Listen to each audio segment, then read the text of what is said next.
여러분, 사람을 포함해서 모든 생명체들에게 있어서 살아있음의 증거가 여러분은 뭐라고 생각하십니까? 살아있음의 증거를 여러 가지로 이야기할 수 있겠지만 살아있음의 증거는 감각이 있는 것일 거고, 또 생각해 보시면 살아있음의 증거는 무엇인가 어떤 모양으로든지 변화가 있다는 사실을 우리는 부인할 수가 없을 것입니다. 얼마 전 교회 화단에 튤립과 수선화를 심은 적이 있습니다. 그런데 그 튤립과 수선화를 심다 보니까 올 봄에 피어났던 그 튤립들이 그 구근들이 밑에 있는 겁니다. 그러면 그 구근들이 처음에는 심을 때 한 이 정도의 알맹이를 보여냈다고 한다면 그 땅에서 발견되고 있는 구근은 손톱만한, 엄지손톱만한, 손가락만한 그런 정도의 구근이 보여집니다. 그래서 자꾸 볼품이 없고 이거는 내년에 분명히 꽃이 필 수 없겠구나라고 생각하는 부분들이 있는 것인데, 그럼에도 불구하고 그 작은 구근, 올봄에 심어놔서 꽃을 보았던 그 구근들이 새싹이 나고 있더라는 것입니다. 그러니까 튤립 구근은 얼음과 다시 녹음과 이것들을 반복하면서 이제 내가 싹을 피울 수 있구나라고 생각하면 싹이 나기 시작하는 것인데, 아마 땅이 여러 번 얼고 그리고 다시 녹고 하는 것들을 반복하면서 그 봄에 피었던 튤립 구근들이 이제는 나도 싹을 내야 될 때가 되었구나 라고 생각했던 것 같습니다. 그래서 그것들이 싹이 나고 있는 모습들을 보게 되었습니다. 물론 그것은 꽃을 피워내지는 못할 거라고 생각이 되어지지만 어쨌든 아직 생명이 남아있구나 라는 생각들을 그 작은 구근들을 보면서 느끼게 되었습니다. 생명 있음의 증거는 어쩌면 무엇인가 변화를 하려고 꿈틀거리고 아마 움돋고 하는 모습들이 있는 것이 생명 있음의 증거라고 할 수가 있을 것입니다. 생명 있음의 증거는 긍정적으로든지 부정적으로든지 어떤 종류의 변화든지 변화가 있는 것이 생명 있음의 증거라고 할 수 있다는 말입니다. 구원받은 성도들에게서도 어쩌면 이런 모습이 반드시 필요할 것입니다. 구원받음이라고 하는 사실은 생명 얻음의 문제라고 말합니다. 주께서 우리에게 생명을 주셨습니다. 그래서 구원받고 생명 얻었다고 한다면 그 구원받음이, 그 생명 있음이 무엇인가로 나타나야 되는, 변화가 꼭 있어야만 하는 그런 모습이 있어야 된다는 말입니다. 그렇게 볼 때 우리는 이런 변화를 생각합니다. 어쩌면 교회 안에서 저 교회에 사용되어지는 전문적인 용어들을 익히고 또 어떤 도덕적인 사람이 되어 있는 모습들을 내가 체득하고 살아가는 모습이 있어야 되고, 또 어쩌면 교회 안에서 그런 어떤 윤리적인 모습들을 지켜가는 것이 변화다라고 얘기할 수도 있을 것입니다. 그러나 하나님이 원하시는 진짜 변화는 우리의 겉모양이 변화되어지는 그것을 말씀하고 있는 것이 아니라, 어쩌면 하나님은 우리의 내면이, 우리의 욕망이, 우리의 성품이, 우리의 인격이 예수의 모습으로 변화되어지는 것, 예수 닮은 꼴로 빚어지는 것, 이것을 하나님이 우리에게 원하고 있다는 사실을 성경은 우리에게 거듭거듭 증거하고 있는 것입니다. 에베소서의 말씀은 1장부터 3장까지는 우리가 믿어야 되는 가장 기초적인 교리의 문제를 얘기하고 있습니다. 우리가 어떻게 구원받았는가 하는 걸 얘기하고 있고, 4장부터 6장까지에서는 구원받은 백성들이 어떻게 살아가야 하는가의 문제를 이야기하고 있는 것인데, 그 4장 말씀에서 우리가 어떻게 살아가야 될 것인가의 문제 앞에 변화를 이야기하고 있는 것입니다. 오늘의 말씀을 통해서 그리스도인은 어떻게, 어디까지 변화되어야 되는지 같이 생각해 보시면서 우리 모두도 예수 닮은 성도가 되어야 되겠구나, 예수 닮은 성도가 되어야 되겠구나 결심할 수 있는 우리 모두가 될 수 있기를 주님의 이름으로 축복합니다. 먼저 예수 그리스도를 닮아간다고 하는 사실은 오늘 말씀에서는 어린아이의 모습을 버려야 함을 말씀하고 있습니다. 함께 읽은 말씀 14절 말씀에서 분명히 이렇게 말씀하고 있습니다. 이는 우리가 이제부터 어린아이가 되지 아니하여 라고 말씀하고 있습니다. 어린아이의 모습을 버려야 한다는 것입니다. 그런데 여기에 그치지 아니하고 13절 말씀에서는 온전한 사람을 이루어 그리스도의 장성한 분량이 충만한 데까지 이른다라고 말씀하고 있고, 또 생각해 보시면 12절 말씀 우리가 읽지 아니하였지만 12절 말씀은 교회 안에 있는 모든 성직자들이, 직분자들이 해야 되는 목표를 이야기할 때 목표를 성도를 온전하게 하여 봉사의 길을 하게 하며 그리스도의 몸을 세우려 하심이라 라고 말씀하는 말씀으로 성직을 맡은 모든 사람들이 가져야 되는 중요한 목표를 말씀하고 있습니다. 어쩌면 그 목표 가운데 우리는 온전하게 하여 라고 하는 말씀에 집중해 보셔야 됩니다. 성도를 온전하게 하여 그리스도의 몸을 세우려 하심이라. 이것이 13절 말씀에서도 반복하면서 온전한 사람, 그리스도의 장성한 분량이 충만한 데까지 이르러 이렇게 말씀하고 있고, 이것이 14절 말씀에서는 어린아이와 같이 되지 아니하여야 된다, 어린아이의 애를 버려야 된다 라고 하는 말씀으로 말하고 있습니다. 그리스도의 장성한 분량이 충만한 데까지 이른다라고 하는 말씀은 충만한 키만큼 자란다 라는 뜻을 가지고 있습니다. 다시 말해서 예수 그리스도를 닮아가는데 예수 그리스도의 높이만큼 닮아가는 거예요. 예수 그리스도를 닮아가는데 예수 그리스도의 넓이만큼 닮아가는 거예요. 예수 그리스도를 닮아가는데 예수 그리스도의 깊이만큼 닮아가는 겁니다. 그것이 바로 그리스도의 장성한 분량이 충만한 데까지 이르러라고 하는 말씀이라고 말할 수가 있습니다. 온전한 성도가 된다는 것은 바로 이 그리스도의 장성한 분량이 충만한 데까지 닮아가 높아지고 예수와 같이 넓어지고 예수와 같이 깊어지는 그 모습이 있는 성도를 그리스도의 장성한 분량이 충만한 데까지 이른다고 말씀하고 있습니다.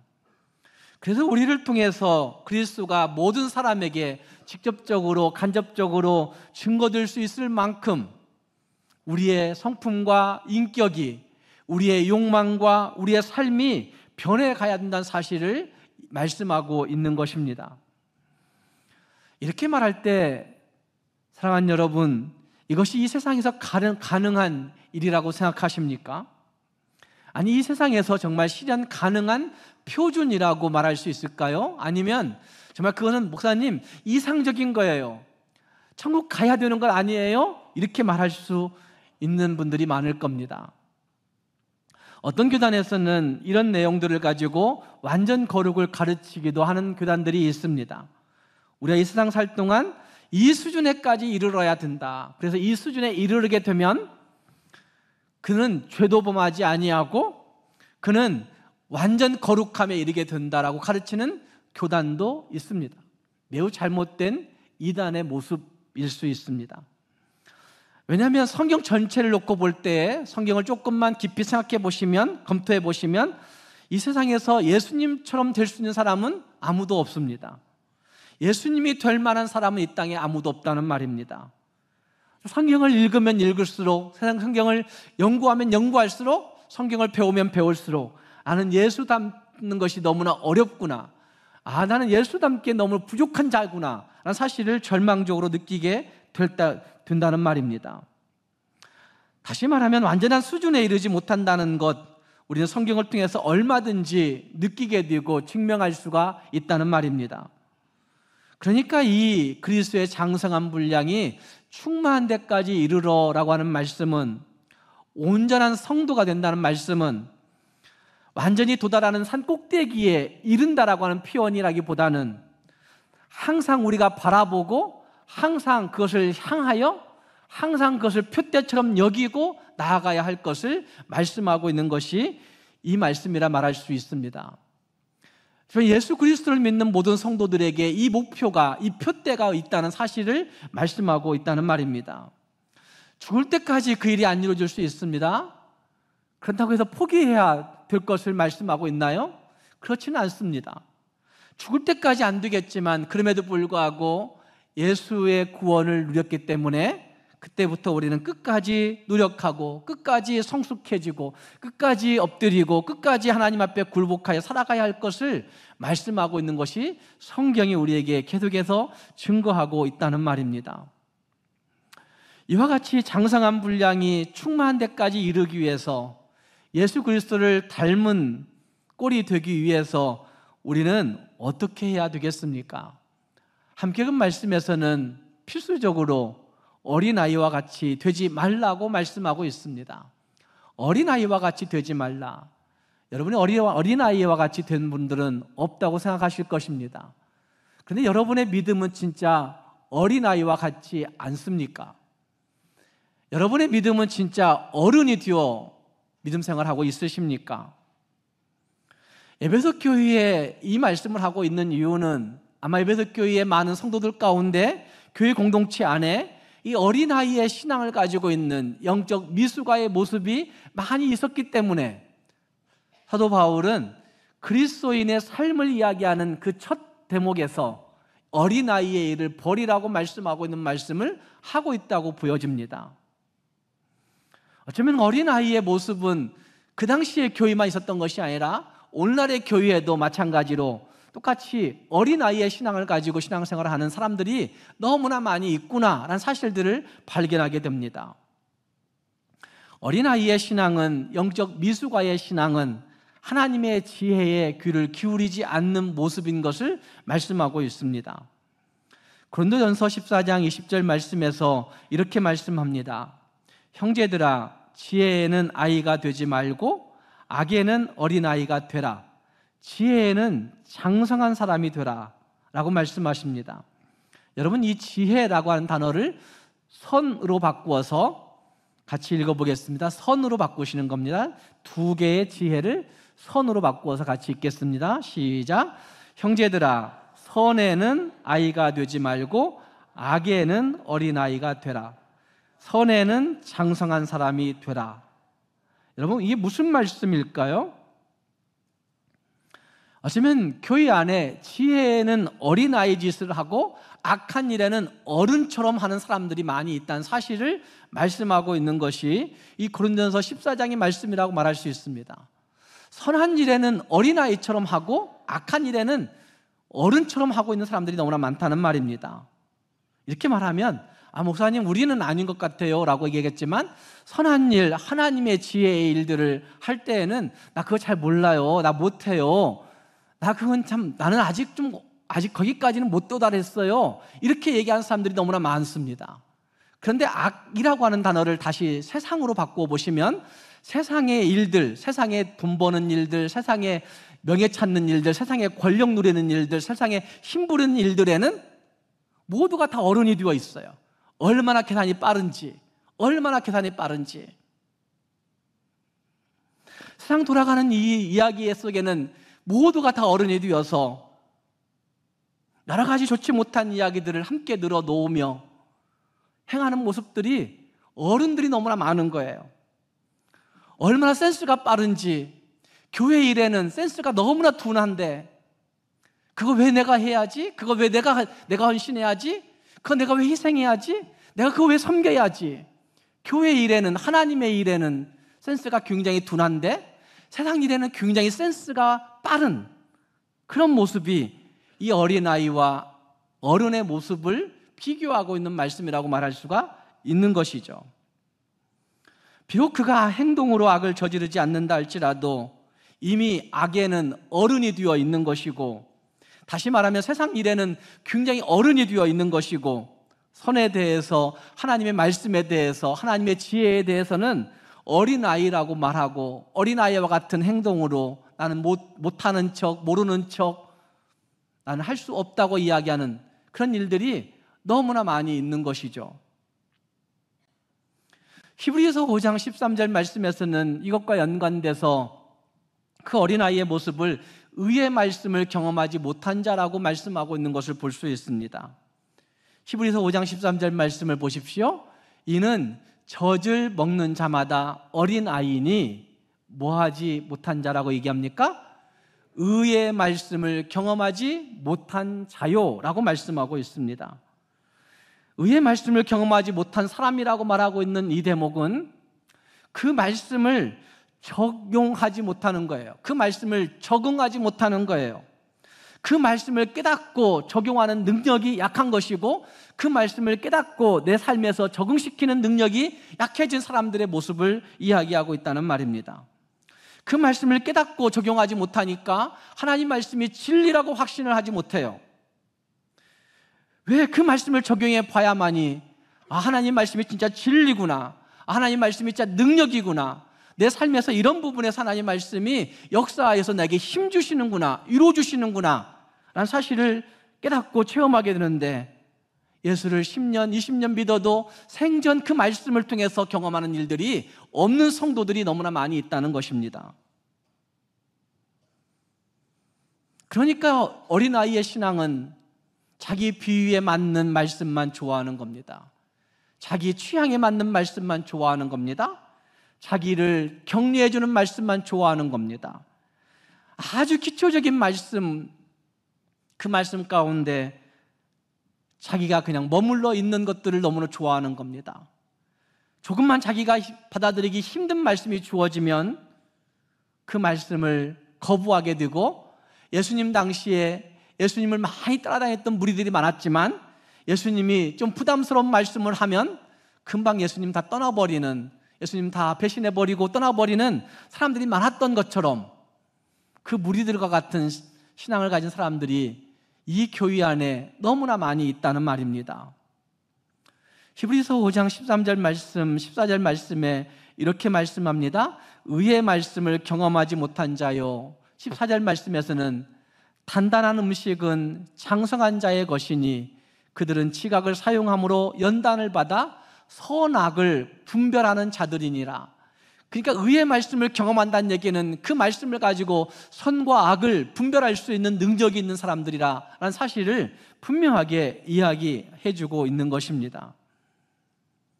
하지만 지금 한국 교회는 어린아이와 같은 교인이 너무나 많은 그런 교회가 되어 있습니다.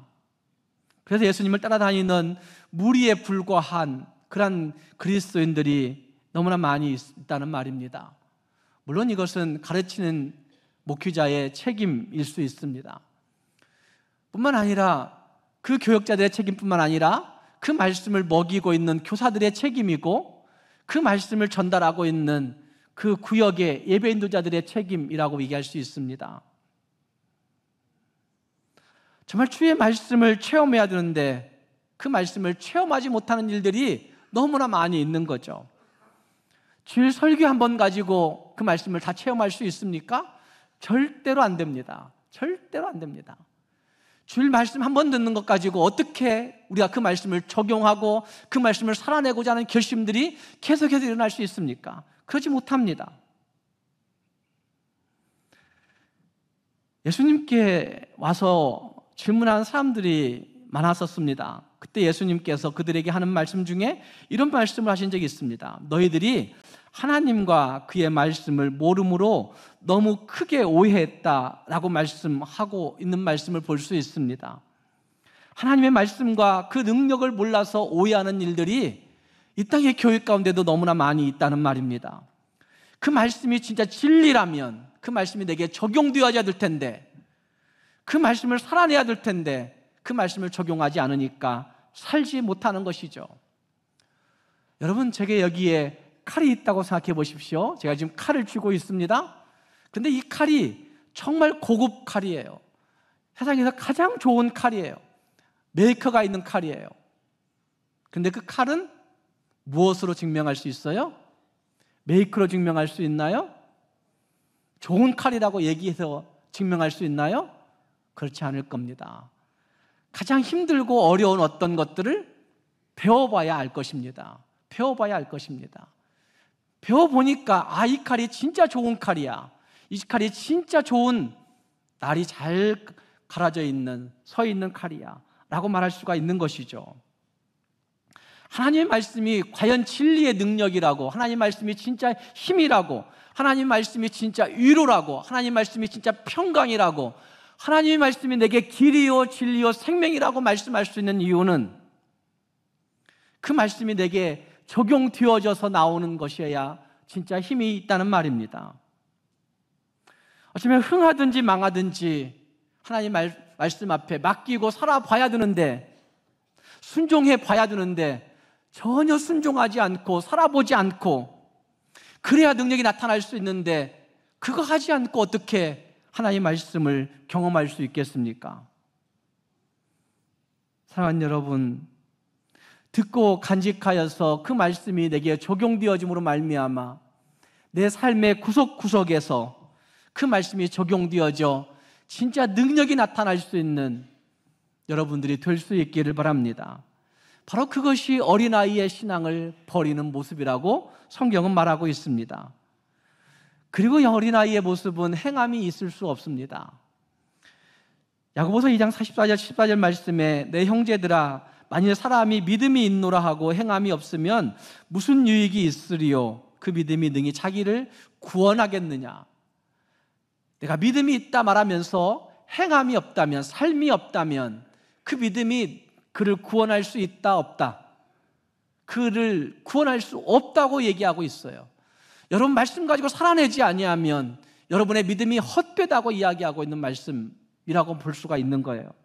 너무 어려운 말씀이죠. 과연 내 믿음은 진짜 믿음일까? 여러분의 믿음은 진짜 믿음입니까? 날마다 듣기는 듣는데 순종을 하지 않아요. 관심이 없어요.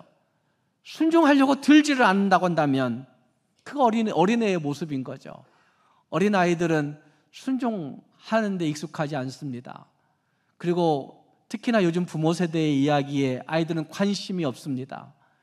그러니까 그 아이들은 그 부모들의 세대에 이야기하고 있는 그 이야기의 핵심을 아예 이해하려고 하지 않습니다. 그게 어린아이의 모습인 거죠. 근데 교회의 그리스도인들도 이와 같은 모습을 가지고 있다는 말입니다. 그리고 또 생각해 보시면 야고보서 4장 1절 말씀해 보시면 너희 중에 싸움이 어디로부터 다툼이 어디로부터 나느냐? 너희 지체 중에서 싸우는 무엇으로부터? 정욕으로부터. 너희 안에 있는 모든 싸움, 모든 분쟁, 모든 갈등, 그것의 핵심은 어디에 있다는 얘기예요? 네 안에 있는 정욕에서부터 있다라고 하는 말씀은 자기 중심적인 것에서부터 있는 것이다 라고 그렇게 이야기하고 있는 것입니다.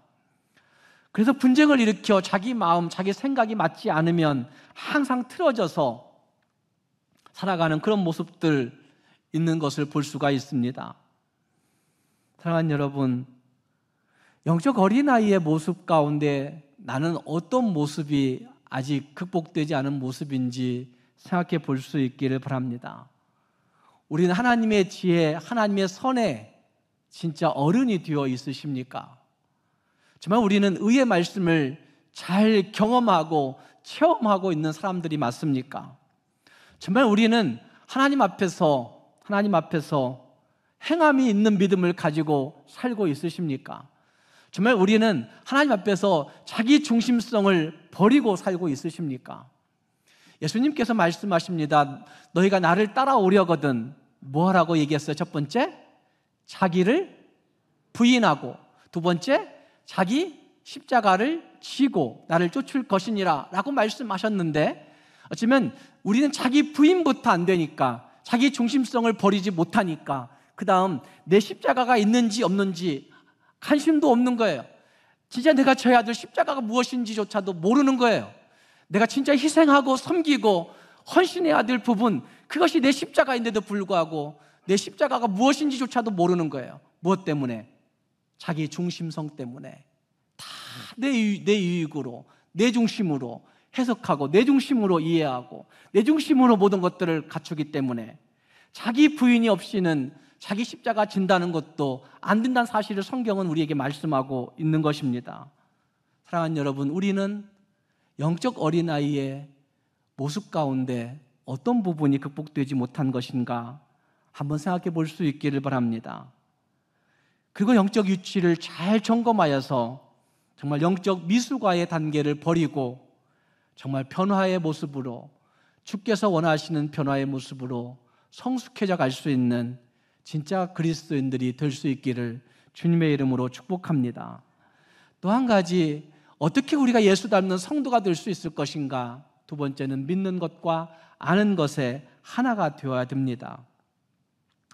이 말씀은 여러 가지로 잘 해석을 해볼 수가 있는데, 어쩌면 믿는 것과 아는 것이 하나가 된다는 얘기는 결국 무엇을 믿느냐의 문제에서부터 출발할 수 있을 것인데, 여러분 무엇을 믿고 있는 것입니까? 믿는다라고 하는 사실은 하나님의 진리의 말씀을 믿는 거예요. 진리의 말씀 되신 예수 그리스도를 믿는 거예요. 그리고 진리의 말씀 되신 예수 그리스도, 그분과 함께 연결되어져 있어야 되는 것이 가장 중요한 문제인 겁니다. 그리고 믿는 것과 아는 것이 하나 된다는 얘기는 결국 그 믿음이 내 삶에서 아는 것으로 잘 활용되어져 나타나는 삶이 있다는 사실을 표현해주고 있는 것입니다. 진리의 말씀이 우리를 거룩하게 합니다. 요한복음 17장 17절 말씀에서 그들을 진리로 거룩하게 하옵소서. 진리의 말씀이 우리를 거룩하게 합니다. 진리의 말씀이 우리를 예수 닮아가게 합니다. 진리의 말씀이 우리로 하여금 예수의 사람이 되어지게 합니다. 진리의 말씀이 우리로 하여금 작은 예수로 이 땅을 살아가게 할 수 있는 능력이 되어집니다. 근데 그 진리의 말씀이 내게 부딪히지 아니하면 우리는 예수 닮고 살아가는 것을 포기해야 되는 거죠. 버려야 되는 겁니다. 안 되는 겁니다. 언제까지? 주님 오시는 그날까지 죽도록 해야 되는 거죠. 오래전에 어른들, 한글 모르는 어른들이 있었어요. 근데 그 어른들이 성경 읽다가 한글 깨우쳤어요. 그 어른들, 그 할머니, 그 할아버지들이 성경 읽다가 한글 깨우치고, 그리고 성경 읽다가 하나님을 경험하게 돼요. 그리고 그분들이 이야기하는 그 지혜는 세상에서 교육 잘 받은 사람들보다 훨씬 더 뛰어난 지혜였어요. 그런데 요즘은 나이 들면 성경도 안 읽고, 나이 들면 성경 공부도 안 하고, 나이 들면 설교도 다시 듣지 아니하고, 유튜브는 잘 아는데, 그러니 우리의 생각이, 우리의 머리가 다 세상 일에 어른 되어 하나님의 지혜에는 아이 되어 어린아이와 같은 신앙 가운데 머물러 있게 된다는 말입니다. 사랑하는 여러분, 진리의 말씀이 나를 거룩하게 한다. 주님 오실 때까지 진리의 말씀이 내게 적용되어야 된다. 확신할 수 있기를 바랍니다. 디모데후서 3장 16절 17절 말씀에 이런 말씀하십니다. 모든 성경은 하나님의 감동으로 된 것으로, 그 다음 말씀 같이 읽어보십시오. 교훈과 책망과 바르게 함과 의로 교육하기에 유익하니 이는 하나님의 사람으로 어떻게 하며? 온전하게 하며 모든 선한 일을 행할 능력을 갖추게 하려 함이라. 무엇이 그렇게 한다는 얘기예요? 성경이 그렇게 한다는 얘기예요. 그래서 성경이 그 말씀을 읽고 그 말씀을 적용할 때에 그 말씀이 나에게 교훈 주고, 그 말씀이 내게 책망하기도 하고, 그 말씀이 내게 바르게 하기도 하고, 그 말씀이 의로 교육하기도 하고, 그 말씀이 내게 선할 일을 행할 수 있는 능력을 갖추게 하기도 하고, 그 말씀이 나로 하여금 하나님의 사람답게 온전하게 세워간다고 하는 사실을 성경이 말씀하고 있고, 성경을 통해서만 가능한 것이라 라고 하는 사실을 말하고 있는 겁니다.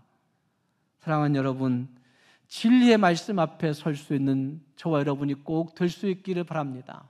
주님 오시는 그날까지, 주님 오시는 그날까지 내가 잘 몰라도, 배움이 짧아도 진리의 말씀 앞에 서려고 몸부림침들이 저와 여러분에 있어야 된다는 말입니다. 예수 닮는 일은 진리의 말씀, 그것이 있어야 되고, 그 다음은 하나님과의 관계가 연결되어져 있어야 됩니다. 15절 말씀에 이런 말씀하십니다. 오직 사랑 안에서 참된 것을 하여 범사에 그에게까지 자랄지라. 오직 사랑 안에서라고 표현하고 있는데, 그 사랑 안에서라고 하는 말은 하나님에 대한 사랑의 관계가 연결되어진 연결점을 이야기하고 있는 겁니다. 어쩌면 하나님의 사랑의 관계가 연결되어 있지 아니하면 어떤 것들도 선하게 행할 수가 없습니다. 참된 것을 하여라고 하는 말씀은 참된 생활을 하여라고 하는 번역으로 바꿀 수도 있고, 진리를 말하여라고 하는 말씀으로 바꿀 수가 있는데, 어쨌든 그 모든 것들이 하나님의 사랑에 연결되어 있을 때 가능한 것이라는 말입니다. 여러분, 이 마이크는 방송실에 있는 앰프에 연결되어 있어서 나오는 겁니다. 그런데 이 마이크가 연결되어 있지만 연결이 끊어질 수도 있습니다. 여러분, 지금 연결이 끊어졌습니다. 소리가 나오지 않습니다. 근데 연결이 되어지면 이렇게 소리가 나옵니다. 전기가 연결되어지면 소리가 나오는 것처럼 하나님께 연결되어 있으면 그때부터 우리는 선한 일을 할 수 있게 되는 것이고, 하나님께 연결되어 있으면 봉사도 할 수 있게 되는 것이고, 하나님께 연결되어 있으면 헌신도 할 수 있는 것이고, 하나님께 연결되어 있을 때 우리는 어떤 일들인지 할 수 있다는 사실을 말해주고 있습니다. 함께 그 말씀 15절 말씀에 이런 말씀을 하십니다. 15절 말씀을 오직 사랑 안에서 참된 것을 하여 범사에 그에게까지 자랄지라. 그는 누구라고 말씀합니까? 머리니 곧 누구라고? 그리스도라고 말씀하십니다. 머리에서 연결되어져 모든 것을 해가는 거죠. 머리가 누구예요? 그리스도, 예수 그리스도라고 말씀하고 있는 겁니다. 그리고 그것이 16절로 가면 16절 말씀에서는 같이 읽겠습니다. 16절 말씀을 시작. 그에게서 온몸이 각 마디를 통하여 도움을 받음으로 연결되고 결합되어 각 지체의 분량대로 그 몸을 자라게 하며 사랑 안에서 스스로 세우느니라 라고 말씀하고 있습니다. 옛날 개역 한글에서는 이 부분을 이렇게 번역했습니다. 그에게서 온몸이 각 마디를 통하여 도움을 입음으로 연락하고 상합하여, 상합이란 단어가 훨씬 더 잘 번역된 단어예요. 결합되어진 정도가 아니라 사실은 그 연결되어진 것들이 서로 하나로 어우러진 상태를, 그래서 그것들이 잘 연결되어져서 계속 뻗어나가고 있는 상태를 상합이라고 한 단어로 번역했는데, 요즘은 이번 번역에서는 결합이라고만 번역해가지고 조금은 그것이 잘 느껴지지 않는, 연결되어 결합되어 이렇게 표현되어지고 있습니다. 어쨌든 의미는 어디에 연결되었다는 얘기예요? 머리 되신 누구에게? 예수 그리스도에게 연결되어져 거기에서 결합된 것들이 우리의 몸에 쭉 연결되어서 전달되는 것처럼 그리스도인의 모든 삶은 예수 되신, 머리 되신 예수에게서부터 모든 것들이 연결되어 나와야 된다는 사실을 말씀하고 있는 것이죠. 머리 되신 예수와 함께 참여될 수 있다는 사실을 말씀하고 있는 것입니다. 어쩌면 그리스도 대신, 머리 되신 그 예수 그리스도, 그분을 벗어난 모든 것들이 잘못될 수 있다는 사실을 말하고 있는 거죠. 생각해 보시면 머리가 없는 성도가 너무 많은 거예요. 머리가 없는 성도가 많은 거예요, 이 땅에. 이해되세요? 머리가 없는 몸통만 있는 성도, 머리 없는 손통만 있는 성도, 머리 없는 팔만 있는 성도가 있는 거예요. 예수 머리 없는 봉사가 있을 수 없습니다. 예수 머리 없는 헌신이 있을 수 없습니다. 예수 머리 없는 교회 생활이 있을 수 없습니다. 예수 머리 없는 성령의 은사가 있을 수 없습니다. 예수 그리스도 없는 교회의 교제가 있을 수 없습니다. 예수 그리스도 머리 없는 찬송이 있을 수 없습니다. 예수 머리 없는 교육이 있을 수 없습니다. 예수 머리 없는 은사가 있을 수 없다는 말입니다. 사랑하는 여러분, 정말 예수 그리스도 그분이 내 머리가 되셔서 그 머리에서 지시하는 대로, 그 머리가 명령하는 대로, 그 머리가 통제하는 대로, 그 머리가 지배하는 대로, 그 머리가 우리에게 지시하는 대로 살아가는 삶이 오늘날 그리스도인들에게 반드시 있어야 한다는 사실을 말해주고 있다는 말입니다. 그래서 교회는 어디까지나 예수님 중심, 예수 그리스도 중심이라고 말할 수가 있는 것입니다. 그것이 예수로부터 통일되어야 되는 것이고 예수로부터 연결되어지는 유기성이 있어야 되는 것이라 한 사실을 분명하게 말해주고 있는 것입니다. 사랑하는 여러분, 우리는 믿는 것과 아는 것이 얼마나 하나가 되어서 잘 어우러져 있는지 우리 자신들을 한번 돌아볼 수 있기를 바랍니다. 예수 닮은 꼴로 얼마나 살아내려고 몸부림치고 있는지 한번 다시 돌아보면서 예수 닮아가는 일에 부름받은 우리 모두가 예수 닮아가는 일을 결단도 하고 예수 닮아가는 일을 실천도 하고 예수 닮아가는 일들을 날마다 내 삶에서 적용하여서 우리 모두가 예수로 말미암아 이 땅에 이 혼돈스러운 세상 가운데 진짜 예수의 계절이 그리스도의 계절이 다시 오게 할 수 있는 싹이 트는 우리 모두가 될 수 있기를 주님의 이름으로 축복합니다.